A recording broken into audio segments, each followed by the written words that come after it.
Today I'm going to talk about guts, and this is why I picked this topic. We've been working together.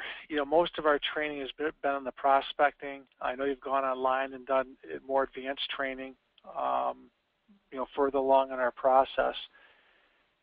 But to be quite honest, sitting down and looking at the pipeline and the results, I'm not seeing much movement. And I've been doing this for 10 years now, and I've trained thousands of people. And this can happen for a variety of reasons, and that's the purpose of this call. I'm hoping I can help you. We know it works. We also know it's difficult to change. And by looking at some of the pipeline examples that I'm being given, we're falling into the buyer-seller dance trap. And I think all of you guys get it intellectually, so I chose to talk about guts today and being gutsy on the call. So before I get into that, I just very, very briefly want to do a review to make sure we're all on the same page here. The buyer's process, if you remember, they have 4 steps. They withhold information, they lie, they mislead. They don't trust you, especially if you sound like every other salesperson, and this is why your sales calls will hit a dead end. They'll trip you up there. They either lie because they don't trust you, or they lie because they don't even understand what's wrong with their own business. They're clueless, so they're just giving you the wrong information. Next, they want to gather your information. They want proposals, they want pricing, they might want referrals, they might want demos, they want that. And they might trip you up by giving you what appears to be a pain, and it gets you talking, and then we're doing unpaid consulting, and I've lost all my leverage.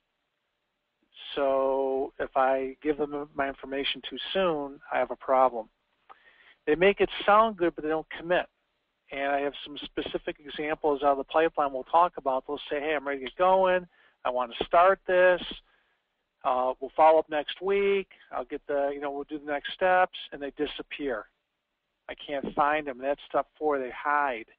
I can't, and a lot of you are in hide mode. Now, I'm not talking down to you. I have some stuff in hide mode myself. It happens. You can't avoid it 100% of the time.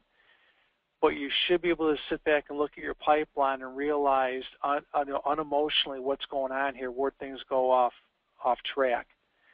So traditional sales, if you recall, we qualify. Yeah, there's some element of building a relationship in there, but we want to find out if they need what we sell. We quickly present and we attempt to close. That brings out objections, and then we're chasing. We're handling objections over and over and over again. And that's what the buyers are used to, and that's why they are into their 4-step process. We're in a hurry to present. They want our information, et cetera, et cetera. In fact, I put a graph together here. The buyer will appear interested, and you're there to do fact-finding, analysis, job specifications, just trying to get good information. They'll act motivated, and they'll get you to do a demo presentation proposal. They've got their information, and you want a commitment to close the contract. They're going to avoid commitment, and now you're trying to handle stalls and objections, and then they disappear, and we're trying to follow up, track down, and chase. And again, I'm finding a lot of examples of that in the pipeline, so we're into that cycle. So the tools we gave you, we're almost done with the review here, is the binding rapport. We want you to make the prospect feel okay, above all. We want you to connect with them using the different techniques we've taught you in terms of matching and mirroring, primary sensory dominance, active listening. I really, in that stage of the game, I can't resemble a typical salesperson that just shows up and throws up. We've taught you the concept of upfront contracts. That is, we do nothing. We don't have a meeting.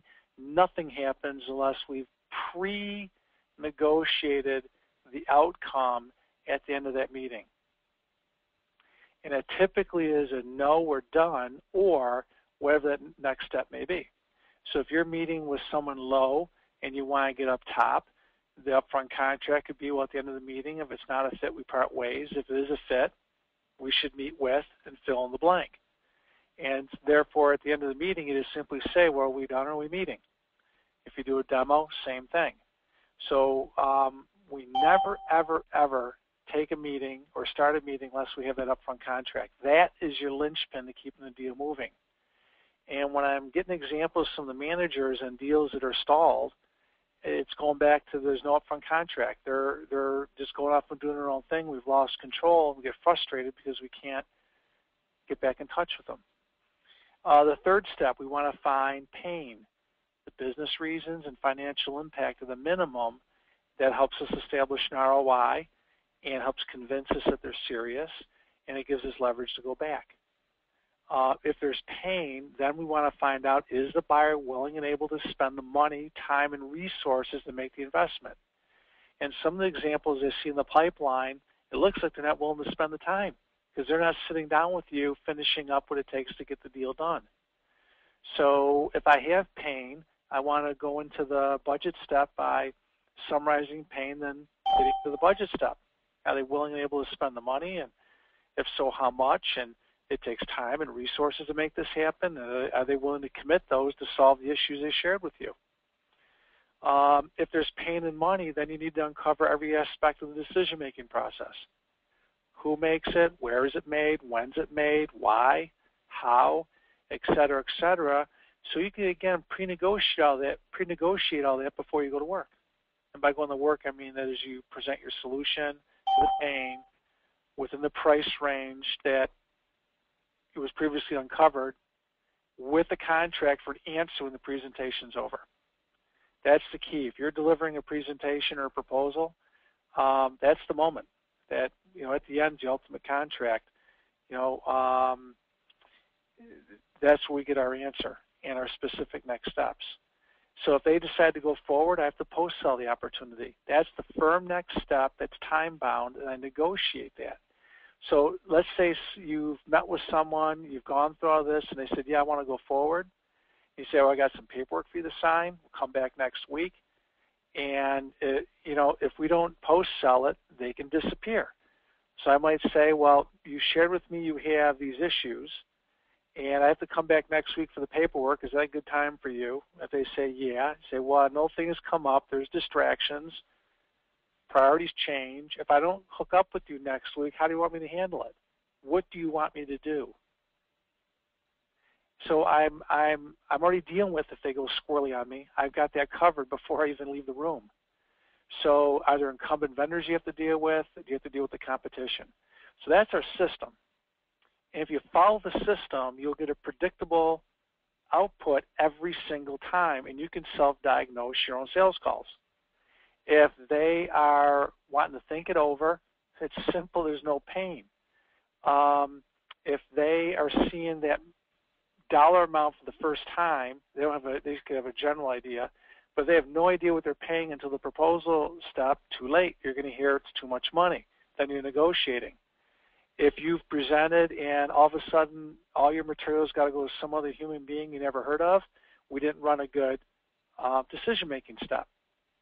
So I've never run a perfect call, but I can at least get in the car and say, okay, I know that went off track because I can tell what happened. So that's the process we want you to follow. So let's talk about WIMP junction. WIMP junction is the moment you allow the buyer to follow their system, and you've turned down WIMP junction. So the moment you allow them to do that, you're down WIMP junction. And if I go back here, it's this step where they want to obtain information. This is the WIMP junction moment because I can't give in. And when I say being gutsy here and not giving in, I want to do it professional and nurturing. I'm not talking about being arrogant or arguing or being difficult. So what are some WIMP junction moments? Things like, well, can you give me pricing? We're happy with who we have. I've heard that a lot. Everything's fine. Send me information. Price is all that matters. You'll be getting this one now or maybe next week. Call me after the holidays. All these avoidance things that, are WIMP junction moments. And most salespeople fold up the tent, leave a brochure, and walk out. And we need to, be brave and hang in there. So this is where the guts comes in. So a couple tools on gutsiness before we look at some things in the pipeline here and have a conversation. Reversing. Always answer a question with a question. If they ask you for, can you send me literature? I'd love to send you literature. Can I ask you a question first? We have a lot of stuff we do. A lot of it's customized. What would you want to see from me that would even interest you? They answer. You reverse some more and try and get them in the pain funnel. One of my favorites I haven't taught you yet, if someone has really hit the dead end and you see you can help them but they're not seeing it, you can say something like this: is it okay if I can stop being the salesperson for a minute and be a consultant? I've said things like, can I take off my salesperson's hat and put on my consultant hat? Whatever you want to say, but I need to literally tell them I'm going to stop being a salesperson, I'm going to be a consultant. And now I can say some tougher things. I've also asked, well, how do I ask you a tough question without making you upset? I want to be very nurturing. I can be tough and gutsy, but I got to be the nicest person in the world doing it. I'm nice. I'm not threatening. I'm warm. So of all the years I've asked, Bob, it's kind of hard for me. I'd like to ask you a tough question here. I don't want to make you upset. How do I do that? And they tell you, and you go ahead and ask it. I've always been able to ask the tough question. And another tool for taking back control, stop pushing for the yes. I'd like to see more close the file calls. If you can't get people, you're at the end of your rope, I get a hold of them and I say something like, Bob, I know we've met over the last several months and we've gotten this far, and we haven't really consummated the deal. My experience has taught me that either the problem's not an issue anymore or you've gone with someone else. I'm calling to see if I can close the file. Can I close the file? And if they say, yeah, go ahead and close it, I just say, I appreciate that. Hey, before I go, why did we open it in the first place? I can get back in the pain. That's the gutsy move. If they say, no, keep the file open, I appreciate that, Bob. Well, why would I keep it open? That's the gutsy question. So you can't lose what you don't have. So we want to stop playing defense here. We need to be a little more assertive and gutsy on the calls, in my opinion. I think that's what I'm seeing, the impression I'm getting. So some things on Sandler on guts, and there's all kinds of stuff in your private portal on guts. I will assign this right after this session. Be gutsy 5 seconds at a time. I talk a mean game. I can be wimpy. I get fearful at times, but I will just, I'll suck it up, and I have to tell myself 5 seconds and it'll be over. And I think I've told you guys, I've never been kicked out of an office. I've bailed out and chickened out. I can't emphasize to do it in a nurturing manner. By nurturing, meaning that you're going to be warm, you're going to be thoughtful, you're going to be sensitive. I'm not going to come in guns a-blazing. I'm not trying to upset anyone here. We've all spent time with you setting goals.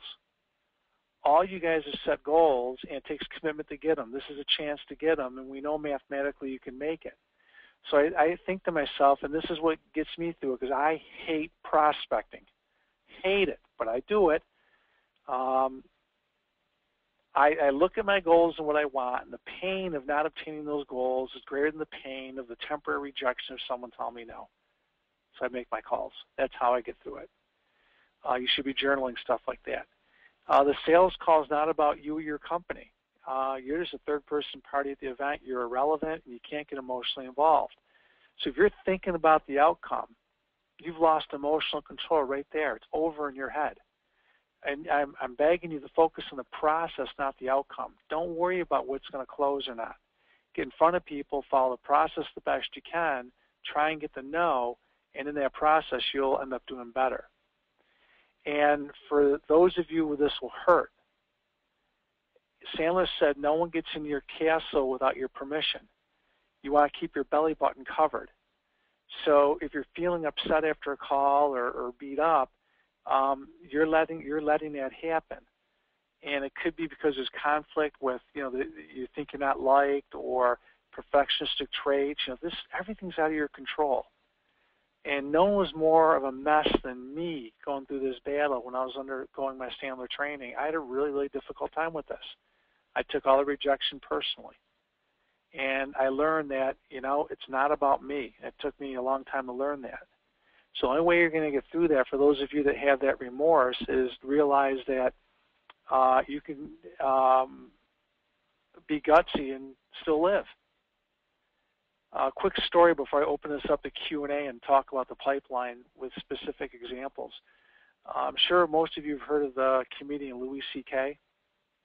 And Louis C.K. was being interviewed, and he said, hey, when was the first time you went on stage and did your routine? He talked about, whether it was 10, 15 years ago, he said he got a 20-minute set. He stood up there, and he says, I literally went 40 seconds and froze, dropped the mic, and ran off the stage almost in tears. And kind of as a funny side note, the host said, well, what did they do for their 19 minutes and 20 seconds? He said, they mocked me, and that made it worse. I said, wow. He said, well, how'd you get back on stage? He said, well, it took me another 8 months to ever, step on stage again. I was terrified. And he said, well, how long do you make it that time? It was about 2 minutes. Dropped the mic, ran off. And he talked about what a traumatic experience it was, and how he literally would lay in bed, depressed, couldn't get out of bed. And the host said, well, how'd you get together? How'd you become famous? He said, I'm sitting there in bed realizing I've had 2 major screw-ups where I failed beyond my wildest imagination, and I'm not bleeding. I'm still alive.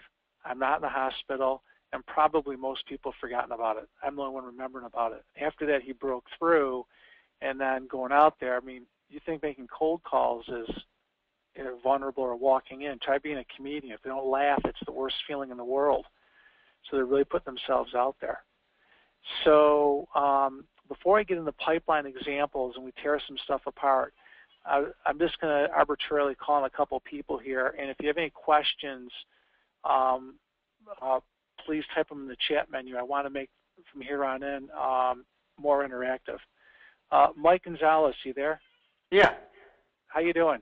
Good. How about yourself, Carl? Doing okay. So how is this resonating with you so far? Exactly. I'm feeling every word of it, and situation, and I'm right here with you. Okay. So I'm going to ask you guys to trust me on this. When we first met, I told you in all heartfelt sincerity, I'm not going to ask you to do anything that's unethical.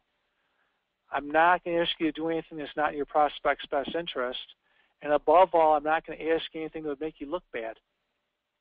There's nothing that I'd want to do that to you guys, in all honesty. So what happens is I will teach you guys something, and it gets processed, filtered by your previous beliefs, right? And right. that's where the battle in the trenches is, between the ears. So, Mike, as long as I've got you unmuted, do you have any questions for me? Basically, I think the first question that came to my mind was that, a lot of customers will go ahead and that are smooth buyers, and they'll throw it back in your face. You'll say, well, when am I going to get a commitment? You agreed to give me a decision of finding out when your contract expires, and all the people involved that'll make the decision. And it's already been 4 days, and I still haven't got that information. And so keep going. I want to talk about this one. Huh? Keep going. I want to talk about this one specifically. We'll pull this one apart. So, they're pretty crafty sometimes, and if I look back at the big sales I've done was when I was very, very pushy up front, done everything extremely right up front, not in the middle or towards the end. So yeah. So can I comment real quick before you go much deeper? Yeah. And pushy is not gutsy. I don't want to be that sales guy that shows up and it just, jamming it down their throat. That is unprofessional, and I know that you don't mean that, but the word pushy could be misinterpreted. So if I'm sitting in front of a buyer, and I believe if I can feedback what you told me is that you're in front of a buyer, they sound savvy, they sound interested, you need further information from them in order to put together, better information for a commitment, but they're not getting you the needed information. Is that correct? Right, and I guess the correct word is being assertive. It's trying to do an upfront contract, and they agree to it, but they don't follow through. Okay, so great point. So an upfront contract is as weak or as strong as its weakest link. So Mike, I'd like you to, if you could play that buyer for a second, and I'm going to play you. I'll be the salesperson. Can you lay out what they tell you, and I'll just try and jump into a role play, and we'll see how this goes? Okay. Yeah, Mike, our internet is very slow. My business cannot afford to continue on like this. So I got to do something, even if I have to eat the contract. But I think I'm on the contract. I'm not sure what the date is. So give me a price. I need a price. I need a price. Mike, I appreciate your request for a price. It's a reasonable question. I get asked that all the time. Here's the thing. Can I share with you my biggest fear? Yeah, go ahead. I don't want to go to work and get you a price. Then you go to bat for me. We find out it's wrong once we get under the covers here and figure out what's going on. Can I make a quick suggestion? Yeah. My experience has been that different companies need different solutions. Different departments have different opinions on the solution. I'd hate to bring in something that's overkill or put in something that's not good enough and you're in the same boat. So when you're telling me that the business is slow, I need your help in understanding how is it slow, where is it slow, what's the impact, who else cares about this, and does it make sense, once you have all the information, to go through all the effort? Because it's a lot of work to break a contract. So before I send you in that goose chase, would it make sense if we can just figure out exactly what you need and if we're qualified to solve that problem? Yeah, but I got to make a decision pretty quick here. So I got 10 days, and so if you can give me a price, that'd be great. Can I ask you a tough question? I don't want to be upset at me. No, but it feels like you're kind of dancing around. You don't want to kind of give me a price. I'm going to ask you a question. I'll give you a price. I just want to give you the right price. Okay. Who made the decision to put the last service in? I did. My wife and I are co-partners in the business, so we kind of both jointly. It seemed to be the right decision at the time. I understand. Did you rush that decision too? You know what? Probably to be honest with you, I probably did a little bit. Okay. Here's the thing, in best interest of you. I'd love nothing more personally if you want to sign the contract right now, great. But you know what? I don't want to be that guy. We were talking to someone else a year from now saying how our service is no good. So what difference if I'm $1 a month, or free for that matter? If I'm not getting your needs met, why would you pay me anything? I agree. All right, so I hear you clearly. You want the price. And I want to give you the accurate price. So before we do that, again, just do our due diligence. We'll figure it out. Then I'll give you the proper solution that I believe would fit your needs. Now, here's the thing, Mike. There's a small probability that we won't be any better, won't solve the problem. If that's the case, I'm going to level with you and tell you. Are you okay with that?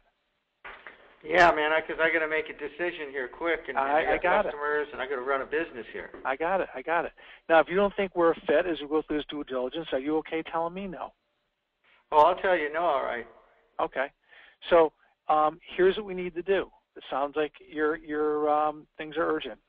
So I need you to look at the contract, your current contract. I don't want you to break something that's not in your best interest. And out of role play, do you want to see a copy of that contract? Yeah, that'd be great. Got back in the role play. Here's what I need. I need a copy of the contract. And if it's not in your best interest to break it, I'm going to tell you that. Okay. I need to understand your usage and what you're doing.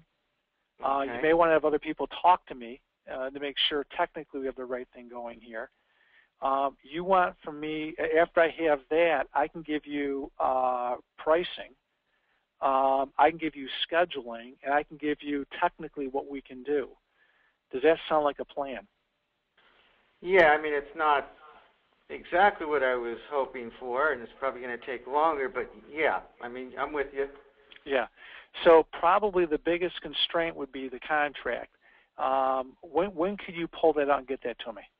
Oh, let me have my wife or my accountant work on it. I'm not sure. Give me a couple days. Maybe Okay, 2-3 days. You've been very helpful. Can I ask you another tough question? Yeah. It sounds like you're really, really under pressure to do this. And out of role play, I'd find out why the heck you're under that much pressure. Let's just pretend I found it out. Yeah, no, I got customers. And you have customer complaints. You have this going on. Why 2 days? It's just I want to make. I don't know where the contract is, and okay. My controller has it, and so. I got it. Let me ask you this. So we'll tell you what. Let's go. I mean, I would like to just get off my desk and go pull the file right now, but I don't know where it's at, and that's okay. When it expires and so forth. So. Okay. So you're telling me you need 2 days to put it together. How do you want to get it to me? Do you want me to come back here in 2 days, or you want to fax it to me or email it to me? Just tell you what, I'll email it to you. Okay. Now I'll have my accountant email it to you. Mike, before I go, I got a thing I want to ask you. This may not be the case here. In some cases, when I've been in this conversation, people are unhappy. They have poor service. Their customers are bitching at them. Life as they know it is ending. I walk out the door and some other emergency happens. That's business. Or some other priority happens, or, whatever. And we lose track of the date. You're in a hurry. You've told me 2 days. If you're me, and sometimes it happens, if I don't get that in 2 days, how do you want me to follow up? What's the best way to do that? Just give me a call. You sure it's not going to be a bother? I'll call you. Give me a call or I'll call you. Okay. And can I have an agreement with you? Yeah. If something changes in the 2 days and you don't want to proceed or give it to me, can you tell me that so I know so I can close the file? It's okay? Yeah, I mean, if my existing vendor gets back with me and says they can fix the problem, yeah, I'll let you know either way. But, again, okay. I need to get a price here to make a decision, though. Yeah. All right, out of role play, you did a good job. There's a couple things I just couldn't get because I'm not in your world. Existing vendor, when do we address the existing vendor? Well, it depends what kind of configuration they have given you. The terms, let's say, if you want to back out of the contract, there's sometimes a penalty. Mike, I'm gonna beg to differ. Can I just, for the sake of time here, just insert real quick? Yeah. And by the way, you've done a wonderful job on the role play. Appreciate it. Thank you. When I'm in the pain step, and they tell me that I'm losing customers, blah blah, life is horrible, it's slow, blah blah blah blah blah. I say okay, and this takes guts. So why don't you say that to me and I'll role play with you, okay? So tell me that things suck, blah blah blah blah blah. Well, my service has gone down 3 times last month. I've got to do billing for a health care organization that I owe billing to. Yep. I'm putting out a lot of fires here as we speak, and I'm talking to you as we speak. So you told me it's gone down 3 times. It's impacted your billing, correct? Yes. All right, out of role play, active listening. Back in the role play. Yeah. I mean, you've called Time Warner and they fixed it, right? Kind of, sort of, for a bit there, but it didn't happen the way I was hoping it would happen. Well, I mean, they're a good company. Why can't they fix it? That's a good question. I mean, let's pretend, here's the thing. No one's perfect, not even us. Out of role play, strip line, a little negative reverse, not expecting that. No one's perfect, not even us. My experience has been if you want to... Carl, well, yeah. If you said not even you, why am I talking to you? I don't know. Why are we here? I'm trying to improve my network here. I understand, but I'm also going to tell you that I'm not going to sit there and blow smoke. I'm going to keep it real. Right. Now, do I think we're better? I mean, yeah, I like to think we're better, but I'm not going to sit there and lie to you and tell you that everything's perfect. Yeah. Well, I was hoping that you'd tell me you're much better and you could solve my problem. So. Well, I got to figure what the problems are first, right? I mean, I don't know if there's if your lines are underwater. 1 month is pretty bad, my friend. I got it. So here's the thing: what I found is that at some point, if you think when we get to my presentation, if you get to my solution, if we get that far, I'm going to need you to pull the contract, and we're going to have to go through it and see does it make financial sense for you to leave. Now, my experience has been when you ask for that, they're going to come back and tell you they're going to fix the problem. Is it worth the pain and the aggravation for you to go through all that for just 3 outages? You know, it is if I could be guaranteed it. If it really is. The fact that I don't have to deal with that again. I'd be willing to do it. Okay. Out of role play, do you guys guarantee? We do with an SLA, service level agreement. Okay, all right. So, but I'm going to stop for a sec and go to a couple other people. I want to cover some pipeline stuff here. Did that make sense how I went through the pain funnel and I made you prove to me you're willing to go through and do that? Yeah. So that's where you start negotiating in that pain funnel. I did things they didn't expect. Well, they fixed it, didn't they? I know they didn't fix it. Well, no. And I say, they're a good company. What's wrong? I need them to, I'm sitting like Doubting Thomas. Don't blow smoke, right? I want them to convince me that they're the end of the rope with Time Warner. Convince me. And I'm not easily convinced. That's what I'm doing here. And then I said, well, geez, when you ask for the contract, they're going to tell you things are better. What are you going to do then?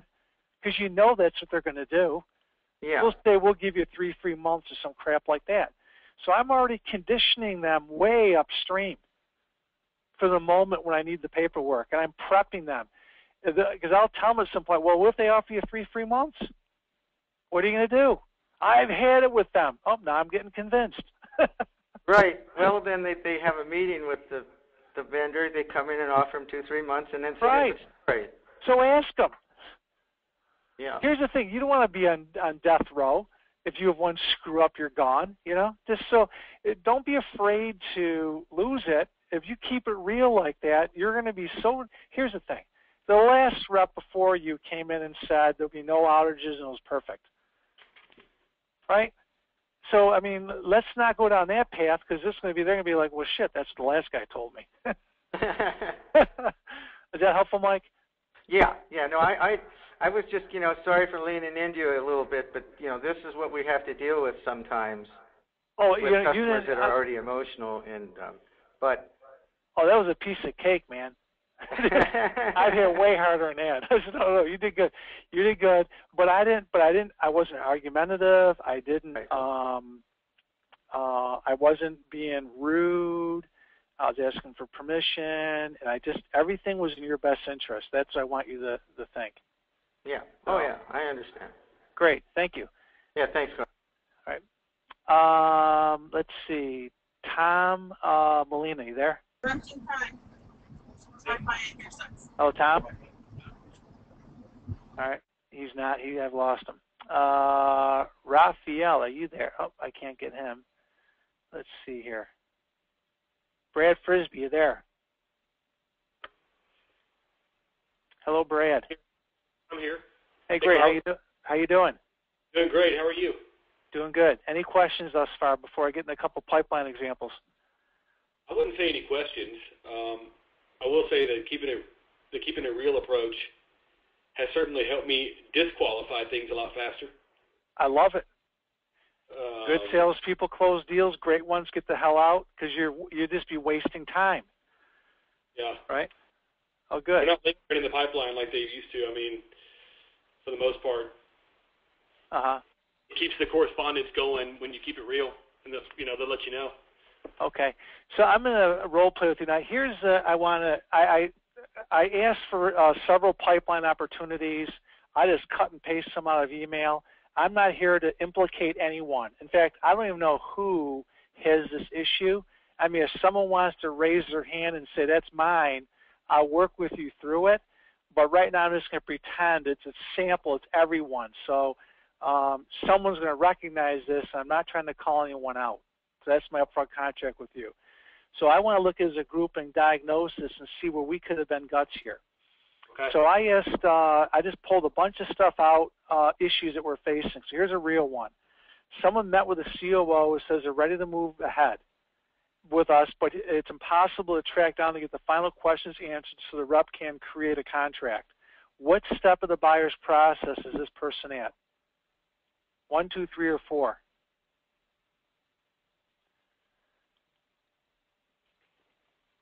You there, Brad? Oh. Brad, you there? Yeah, I'm here. Yep. What, I didn't hear. I mean, you think you get that answered in step 1 or 2? I think he's in 4. He's in hide mode. Oh, okay. Right? Hide. Can't get him. Okay. He's on vacation, building new buildings, figuring out how to manage a massive change, blah, blah, blah, blah, blah, blah, blah, excuse, excuse, excuse. They're all really good excuses for hiding.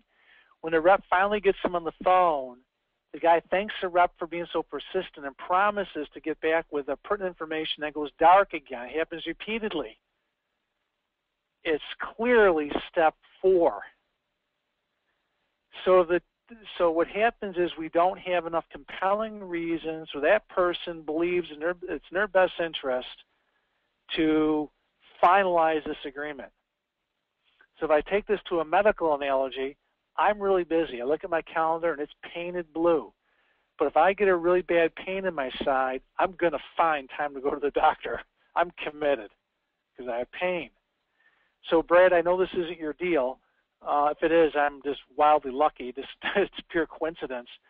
Of the gutsy tools I went over with earlier, what one would you be inclined to use in that situation? Can I stop being a salesperson for a minute and be a consultant? That might work. So it sounds something like this. You can play that person, okay? Okay. So, Brad, I got you. Been trying to get you for a couple of weeks here, and you go ahead and thank me for being persistent. We'll just jump into a role play, okay? You got it. Hey, I appreciate your persistence, Carl, and I've got a little bit of time to talk right now, but then I'll be out for a while. Great, Brad, I appreciate it.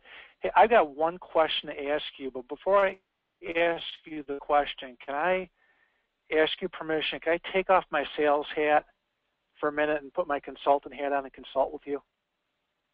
Sure, I appreciate that. Great. So I'm a consultant now. So off the record here, I've met with the company several times. You've identified, I'm assuming here, we've identified several areas where your service has been bad, slow, impacting your business. And we've gone back and forth, identified a solution, have a rough idea what the pricing will be, but we just can't get the details done to make it happen. Now, when I have found that to happen, and may not be the case here, but in some cases the problem is either fixed itself, or the other vendor came in and fixed it, or it's just no longer an issue. And here's the consultant part. You and I are both very busy and have a lot of responsibility. Should we be continuing these conversations like this? I mean, is this really a priority? I would say not for me. Sounds like you're not talking to the right person. Okay, not a role play. You will get stuff like that. I've done that. Can I stop being a salesperson for a minute? For 13 years now, almost 14 years. I've had people say, you know what, they came back and did this. They sheepishly tell me. I'm never surprised by the answers anymore. How about this one? Why don't you, we'll play the same, I'll pick someone out. You did a great job, by the way. Thanks. Let's see, Chris Doyle, you there, Chris? Chris Doyle, you there? All right, he signed in but disappeared. Let's see. Jeffrey, you there? Yes, hey. Great. You're here. I appreciate the commitment. So, Jeffrey, what's a different tool we could use, do you think? Well, I've been trying recently, Carl, to be completely blunt, to answer the question with a question. So that's been my focus. Now, you're asking for maybe another direction that we could go with other than that one? Yeah, that last pipeline problem. So we took the can I stop being a salesperson? What's another one we could try? Well, my immediate reaction would be, looking at that funnel, looking at this scenario would be, Mr. or Mrs. Prospect, or hey, Carl, you being the prospect, Carl, it sounds like maybe there could be some confusion even on your side. Maybe you're not quite where you'd like to be as far as the decision making that you kind of thought you were at, and maybe kind of reverse around a little bit, put it back in their lap, get them thinking about that. I like that. Looking at the list here, can I put a couple more in context? Mm-hmm. I could say something like, I'll have you play that person. So, Jeffrey, can I ask you a tough question without making you upset? Sure, Carl. I got to tell you, I'm nervous asking this question. Out of role play, going not okay. I'm looking back at our records here, and we've had dialogue for several months. And yeah, there are relevant issues such as pain, and then you have a lot going on. It just seems like we've lost momentum. Here's a tough question. It's my fault. I never really explicitly talked to you about, if it's no longer of interest, how to handle that with me. And I'm here asking you, should we close the folder on this? Yeah, I like that. So, again, see how nurturing I was? Yep. And I even said at the beginning, I'm a little nervous asking this. I mean, you can humanize it and tell them how you feel. I've asked that question on multi-million-dollar deals in my real life before I was in this. Several million at stake. Should we close the file? All right, all of a sudden, bam, the real problem comes out. Okay? Carl, that's good, because I've tried to gain confidence in recent months, especially since starting Sandler, with asking that very question. I think now that you've just posed a little different way, a little bit more organized, hey, can I ask you a tough question, and kind of getting to that question then, can I go ahead and close the file? We've had consistent communication, and it seems like we've really lost some traction here, and I'm not there yet, but the question's being asked, but I don't think I'm setting it up very well. What I would challenge you guys to do, you remember your cookbook? All your managers work with you to make cookbooks. I would add to your cookbook now, close the file calls. And I have them. It happens. Sometimes you can't avoid it, And my cookbook is I have to make 2 a month. I try and find 2 a month to make. I did mine yesterday.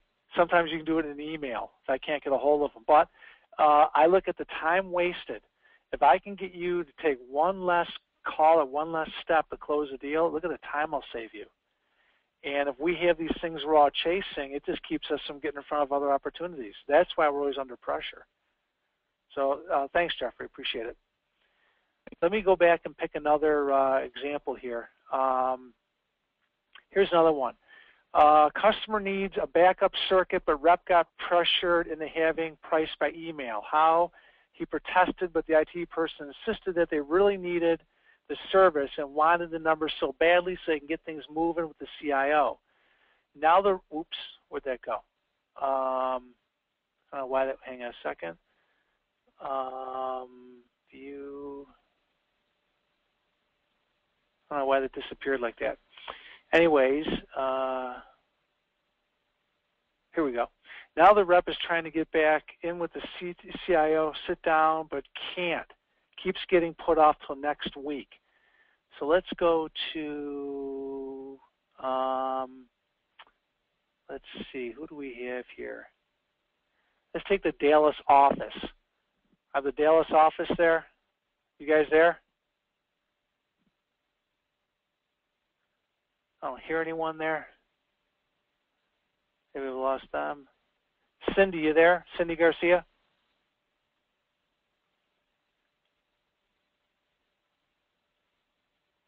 Let's see.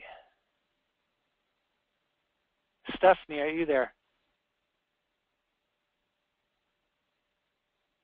Wow, I lost everyone. William Ramos, you there? Yes, I'm here. Great. Okay. So looking what I've got on the screen here, what stage, what happened? If you look at this, what do you think happened? They got what they needed, and they've already moved on. You're good. You're really good. So where was the Wimp Junction moment? When they wanted pricing right away. You got it. Now here's the thing. Let me talk about if someone. We have a rule on reversing. Do you remember the rule? By the way, William, on reversing. The only thing I remember is not to do it too often, so it's not sincere. Not quite what I'm looking for. We always want it to be sincere, and you can't do it too much, but there is a rule. If the prospect responds with the same question, we answer it. Now, they say, how much is the price? Well, I'd love to give you a great answer. It's a great question. Well, I'll give you an accurate answer. Can we blah, blah, blah, blah. How much is the price? Right? At that point, I'm sort of screwed. So there I will do a bracket, and I will do like a wide range. I'll say, well, it's anywhere from $1,000 to $6,000 a month. You know, I'll give them something to placate them. But I don't want to aggravate people. But I have found over the 13 years of doing Sandler, very, very rare, probably I can count one or two times, I can count on one hand a year, I get people that are this very belligerent and insist on what they want. And I'm not in the business of aggravating them. Does that make sense, William? Yeah. Here's what I tell my manager. This is the beauty of a system. I say, well, I had a call with them. They insisted on price, tried two reverses, a bracket. They still insisted on price. I gave them the price, so I'm not really going to forecast this one because I couldn't nail them down on a good upfront contract, blah, blah, blah, blah, blah, blah, blah. That's totally fine. This is not a system about closing everyone. That's just impractical. That just does not what we teach. We teach having a system where it just tells you where you stand. Make sense? Correct. So looking at this, we want to chip the ball back in the fairway. So what would you do here? What do you think? If this is your account, what would you, or not account, your opportunity, what would you try? Just do the difficult question. Uh-huh. And just try to close the file and just tell them, look, my experience shows that when I'm in this situation that you've probably already made a decision. Can I go ahead and just close this file? Mm-hmm. Okay. Yeah. And no matter what they say, so if I say, yeah, go ahead and close it, what do you respond? Well, that's fine. I'll do that. But let me ask you a question. What did y'all decide to do? Or how about, I want to give them the pain. Why did we open it to begin with? How's that? That's a good one. Why? There's really simple on close the file. If they say, yeah, close it, I can do that. We don't argue. I'm curious, why did we open it to begin with? If they say, no, keep it open, keep it open. I can do that. Always agreeing. I can do that. Off the record, why? Yeah. I got to get back to pain. Well, yeah, it looks like your next step was to sit down with a CIO. I would try to nail down an appointment with them. If they want to meet. But I would go for, I challenge you to just try and get no's. Get 10 no's a day and you've had a great day, you know? And I'm not talking about being arrogant or mailing in or not trying hard. What I'm saying here is that your mindset-wise, you learn to get a yes by learning to get a no first. So here's something clearly that we're chasing, and it wears you out. Right. Well, let's just try and get a hold of them and have an adult conversation, see if we should close this thing down. Now, how would you have prevented this? What could we do if they insisted on a price? Just say, well, let's pretend I give you one, or just give them the price. I mean, if it takes you 2 days to give it to them, give them the price and say, what happens after that? Okay. Now, if I don't have pain, I got to reverse it, go back to pain. It's pain budget decision, right? I have to have pain because they'll have no incentive to pay unless I find pain. So if they're jamming me up for price, they probably want to quote or confirm something or whatever, and I'll gently try and reverse it back. Now, if I'm going to really get, gutsy here, I might say, I really, I'll get you the price. Can I ask you a question off the record? Can I ask you a tough question without getting you upset at me? Go ahead. I'm nervous bringing this up. I've had in the past where people are just interested in a price, and my experience has taught me they want a price for something else. They have no intention of even using us. Do you just need a price to keep someone honest? I can do that for you. I've said that. You know what I've heard the last time I said that? Was from Black & Decker. You know what she said to me? She goes, I just need a price for the third column. You have no chance in hell in getting this work. I just laughed. It's okay, but I got what I wanted.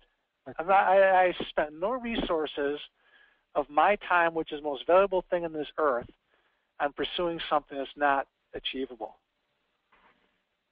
Is that helpful? Yep. Okay.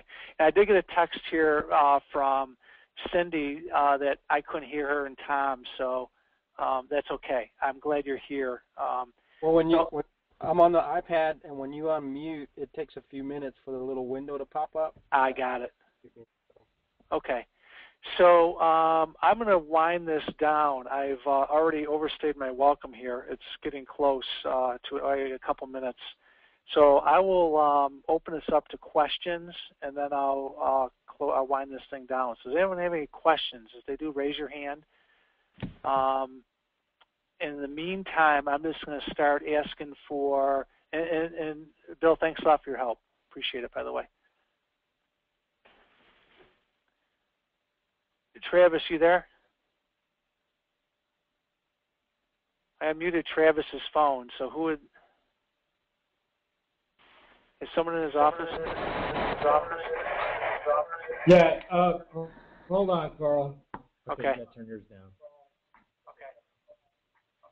Okay. We've got two iPads going in this room, and all right. Well, I'm pinging you guys for lesson learned. So can I get someone to volunteer a lesson learned for me?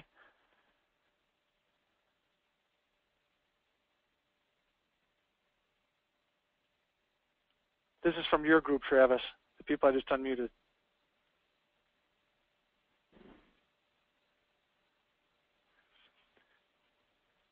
I think we're having technical difficulties there. Either that or my thing totally sucked.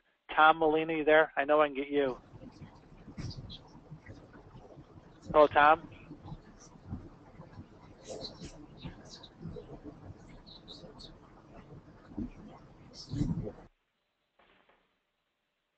Huh. Stephanie, are you there?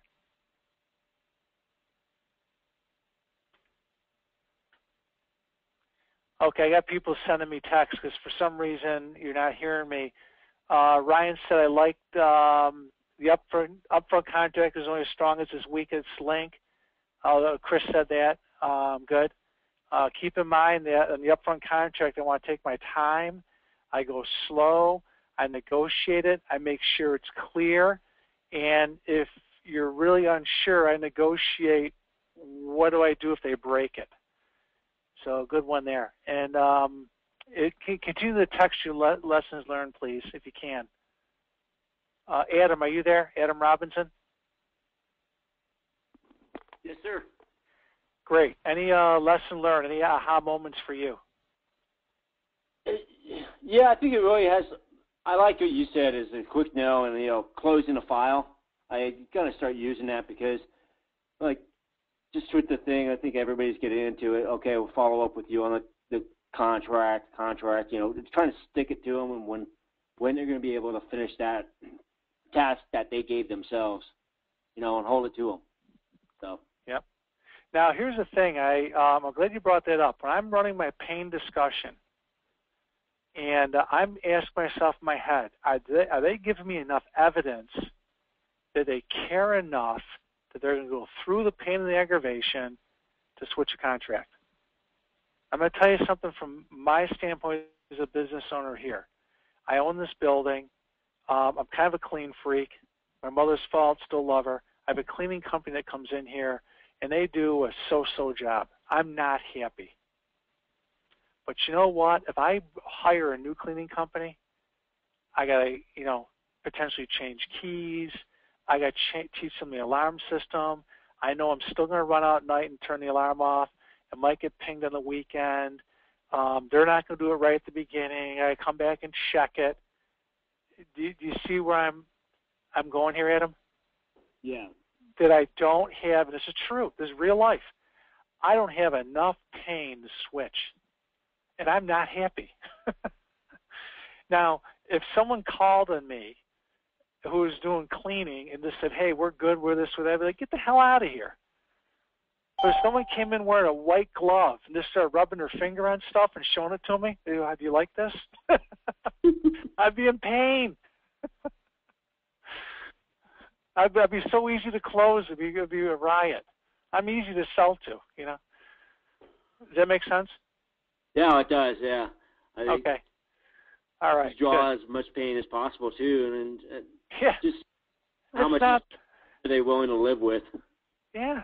And just be neutral. Don't get wound up. Don't try and take them anywhere. Just, you're going to ask good questions, and the burden of proof is on them. Thanks. Looking for one more. If I get lesson learned, we're done. Bruce, you there? Carbonara.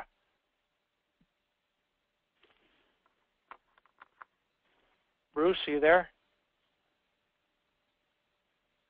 How about Chris Doyle? Yeah, can you no, Carl? Oh, you got it, Bruce? Yeah, can you hear me okay? Yeah, I hear you now, man. Okay, quick lesson learned and we're done. You got it. Mine would be, let me take this down here. Okay, mine would be the stop being a wimp. Man, hang on. Oh.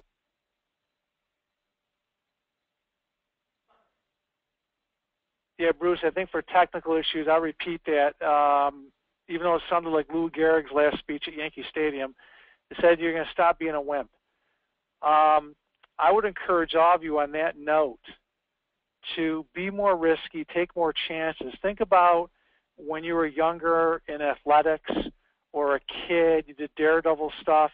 I bet I can go to every one of you and find an example in your life where you literally risked your life.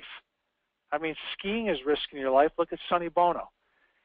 So all these things you do are risky, but I don't know anyone has died making a sales call. I'm keenly aware that I look for that. So you're not going to die doing this. It should be a hysterical activity on the way to the bank. So I'm looking for, between now and our next meeting, I'm looking for examples of we've been more gutsy, took some chances, and keep in mind being professional at all times. So it's great having this session. I look forward to hearing back from results, and go out there and sell something, please.